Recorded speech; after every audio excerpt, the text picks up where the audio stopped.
Thanks, Matt. All right, so my name is Emma. I'm a graduate student here in the Department of Sociology.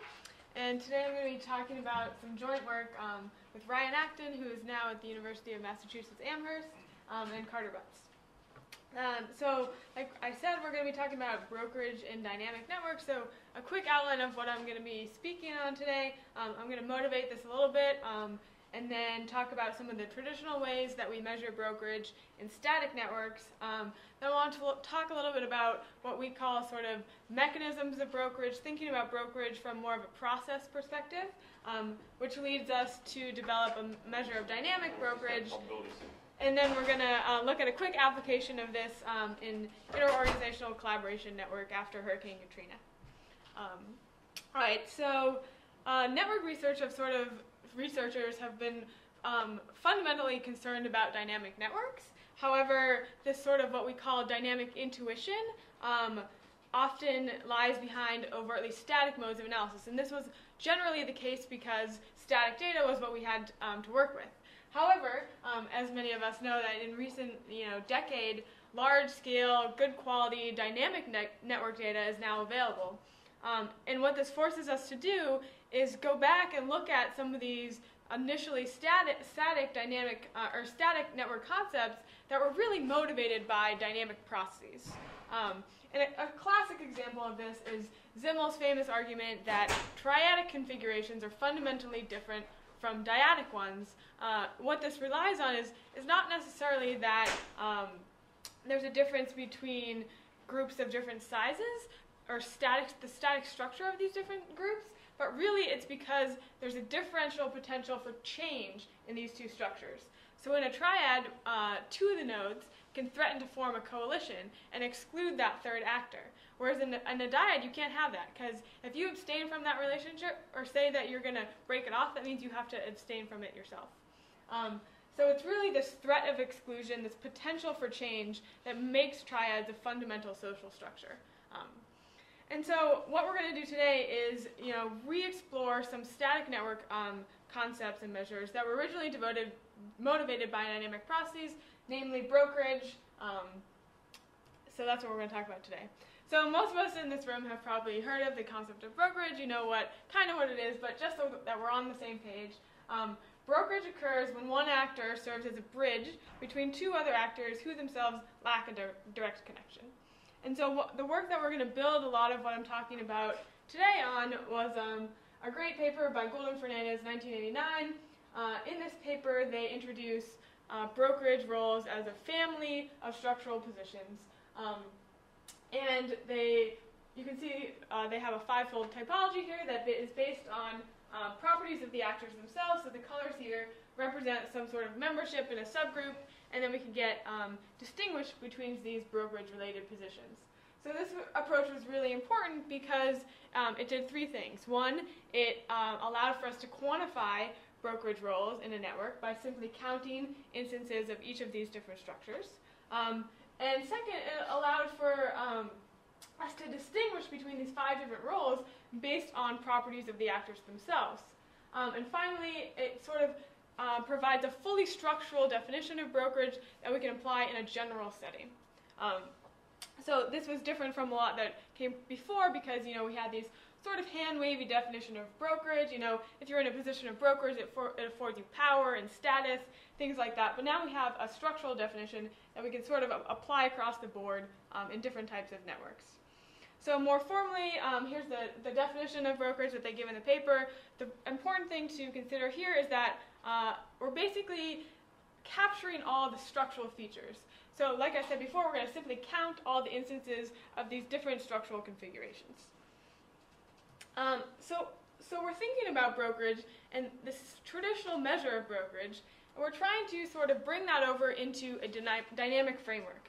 So when thinking about this measure in networks that are changing, we see that it actually fails to capture what we might intuitively believe to be brokerage mechanisms or behavior.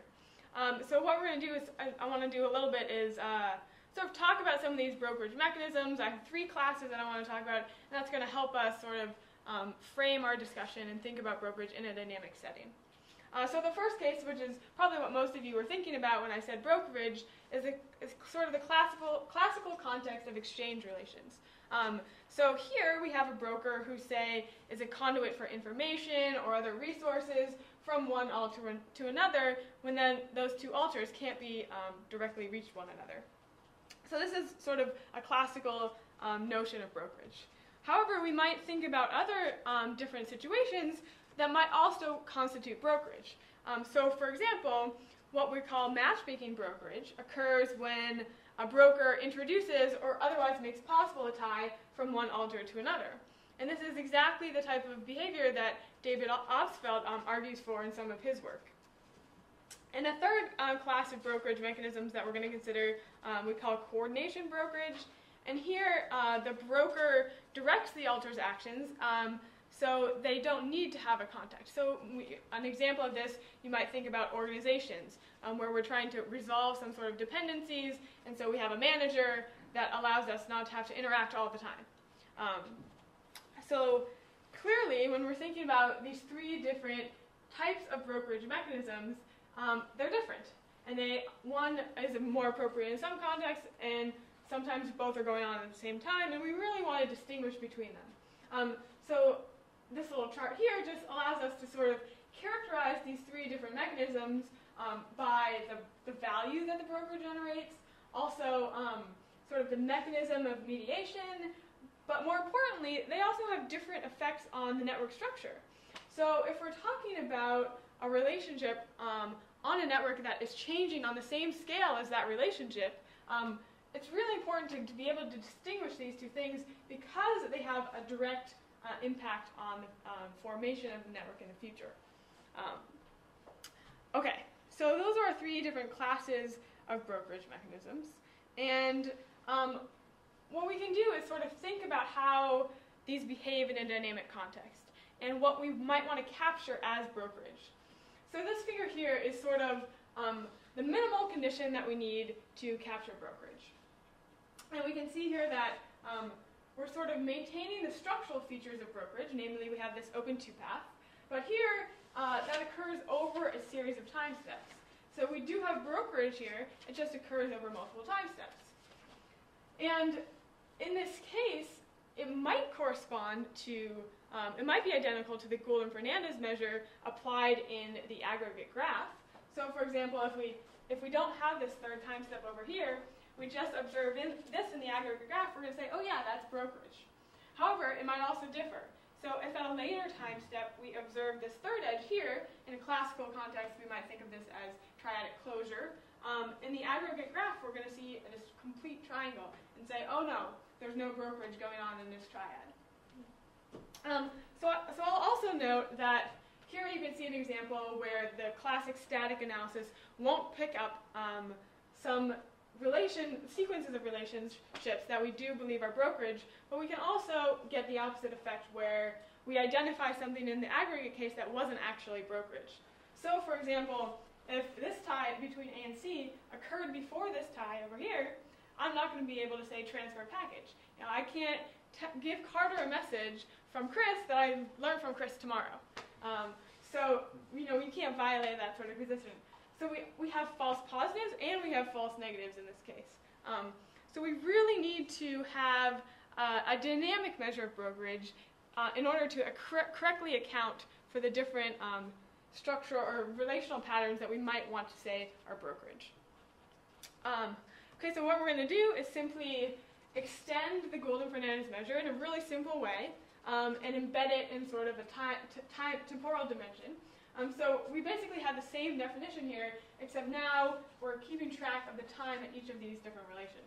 So what we're going to call dynamic brokerage, defined as dynamic brokerage, is a case where we have a first edge at time t, we have that second edge in the two-path at time t plus 1, and for all time periods between that, we don't have that third alter-alter edge.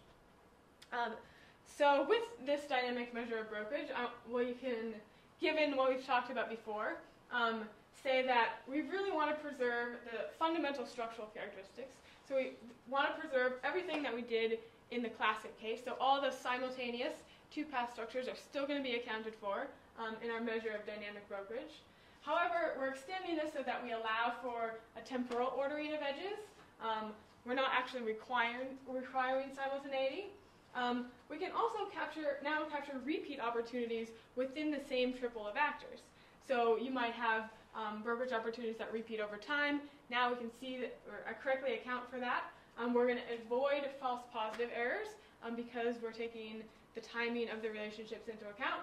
And this measure is really easy. It's to compute. It's pretty flexible, so we can extend it in different ways depending on the context that we're talking about. So this is a good thing for us.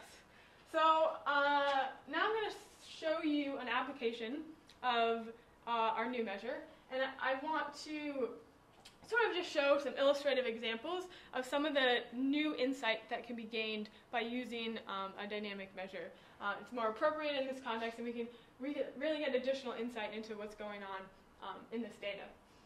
So the data that I'm going to be using comes from a study after Hurricane Katrina. What this is a network among organizations, and each tie in the network is a collaboration tie. So this data was coded from archival documents, situation reports that are produced by government organizations. They're produced on a daily basis, and they were hand-coded for all the different organizations and collaboration ties. So we have 13 daily network snapshots. So it's a panel of networks over time, and we can also look at brokerage in the aggregate network. So to give everybody an idea of what this network looks like, you can see, so in this picture, each of the red nodes is an organization when they first appear in the network, and then they become blue if they are there for the second time period in a row or later time periods. So you can see that the network is fairly sparse to begin with, and it sort of ramps up after landfall of the hurricane, and then it gets really dense. There's a lot going on. We also see a lot of sort of star-like structures, which is going to be important for brokerage because we're going to have brokerage instances in those among those different nodes. And just as a comparison, here's what the network looks like in aggregate. Again, you can see there's a lot of isolates, but we do have some interesting structures going on. Yeah, Colin? What's the relation? So collaboration. Collaboration. Any type of, yeah. So a lot of times it's like task performance type things, like this organization and this organization are working to do something. Yeah. All right. So what we're going to do here is simply apply these two different brokerage measures. The Golder-Fernandez traditional static measure of brokerage in the aggregate graph and our dynamic measure in the snapshots. And what I'm reporting here is simply brokerage scores, which are the counts of the different times the ego or the broker is involved in the different types of relationships. So I'll note really quickly that this fivefold topology that we had from Golder-Fernandez, that carries over very straightforward. All of the significance testing here is done using permutation tests. So similar to what Yuri was talking about before, we're holding the underlying structure of the network constant and sort of shuffling around the actors and looking at their different scores in different positions. So one thing that we noticed right up, yeah. Clarifying. So what's the definition of a type here? So you're right. Oh yeah. Thanks for reminding me of that. So what we do is we code the organizations based on their scale of operation and their type. So for example, we have government organizations, we have state organizations, we have local organizations, we have NGOs, we have international organizations, and then we have a few who don't have a type that's missing data, so they're just sort of their category on their own. All right, so you can see that under the dynamic measure, we have a different organization that's identified as most prominent. And interesting that the different types of brokerage don't increase uniformly. So here, coordinator brokerage increases about double, but itinerant brokerage increases a lot more. So you can see that it's not uniform across the board. That might add understanding in different ways. Another interesting case is the case of gatekeeper and representative brokerage. And you might have noticed in this top table here, those scores are identical. We can't distinguish between these two types of behavior. However, we can in the dynamic case. And if we go back to these pictures, it's really clear why. So in aggregate, these two structures are identical. One's just a mirror image of the other. However, in the dynamic view, we can really disaggregate these two types of behavior if we consider the temporal order of the edges. So in this case, now we can see differences in this brokerage score. So just one other. Yeah. So the numbers you have are higher for the dynamic and the totals. So does that mean that if you have the same triad that happens twice, do you count it twice then? Yes. Okay. So is part of the itinerant just that the Texas SOC happened to be involved in lots and lots of transactions with the same? Potentially, yeah. So a lot of these really significant intricacies are the same triple of actors, the same relationships happening over and over and over. Yeah, exactly. All right, so another thing I mentioned previously that we can actually have false positive errors. And so this you can see, for example, the American Red Cross, the liaison brokerage actually goes down in the dynamic case. So that means in the static case, we're falsely sort of counting double brokerage, because the brokerage could go either way along this two-path. And now, because we're ordering those edges, we're taking that, we're accounting for that correctly. All right, so another thing we can do, and these are the groupings of organizations, like I mentioned previously, is look at how brokerage occurs in each of these organizational subgroups. So federal organizations as a whole, what's their brokerage potential in the network? And if we come back to these different mechanisms of brokerage, we can classify each instance, each structural sequence, or event sequence, I guess, as consistent with each of these mechanisms. So for example, if we have a triad where we see a time-ordered two-path, where that third-party tie never existed previously, that might be consistent with transfer brokerage. If we see that time-ordered two-path followed by the triad closure, that sort of situation is consistent with matchmaking, and so forth. So this is really interesting because if we just look at counts of brokerage here, state organizations by far are the most prominent. However, if we break it down and really look at the different mechanisms of brokerage that we might think be going on, we see here that local organizations are the only type of organization that has significant coordination mechanisms, the opportunity to participate in those particular brokerage structures. So we can really gain an insight here into the patterns of behavior that we wouldn't be able to get in a static case. All right, so the implications of this, I'll wrap up since these are our lightning 20-minute talks, is that you can see that people you identify as prominent in each of these different cases are different. We can now really identify matchmaking, whereas in the static case you can't even account for that at all. We can account for repeated opportunities within a given triad. We can now, in an undirected network, we can distinguish between these two types of behavior, gatekeeper and representative brokerage. We're eliminating all falsely identified brokerage. But the bigger picture here is that there's really a value in elaborating on some of these classical structural concepts to incorporate structural change. And the timing of these relations has really important consequences for the phenomenon that we're considering. And we've shown this here just with brokerage, but we think that it's probably a valuable thought experiment or task to go back to some of these static network concepts and consider their behavior in a dynamic context. So I'll wrap up with that. Thank you. Questions? Yeah, Tolga. Just curious, is there a memory in this system? Say AMD interacts now, like way later ASC interacts, and then VNC. Yeah. Is this the triad?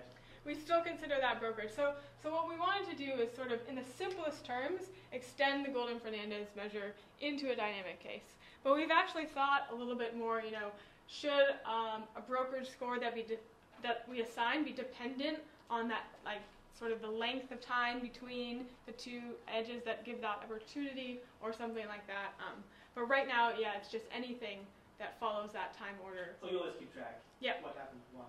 Exactly. Right. Okay. Yeah. Do you think it would be of interest to embed this within a model to see, are you thinking of doing that? Yeah, so we've talked about that a lot with the Mirroring project to see if we could put this into a model. Right now, I'd say the biggest limitation is to, well, this is really easy to do with networks on the size of 1,000 or things like that. It does take a little while because you have to keep track of all the edges. But yeah, we've talked about with some of the computer science people that we're collaborating with, trying to put this into, say, an exponential random graph model. Yeah, because like I said, it does. Theoretically, we could imagine that some of these brokerage processes would directly impact future or the network evolution. So in that way, it's sort of a straightforward way to motivate what's going to happen.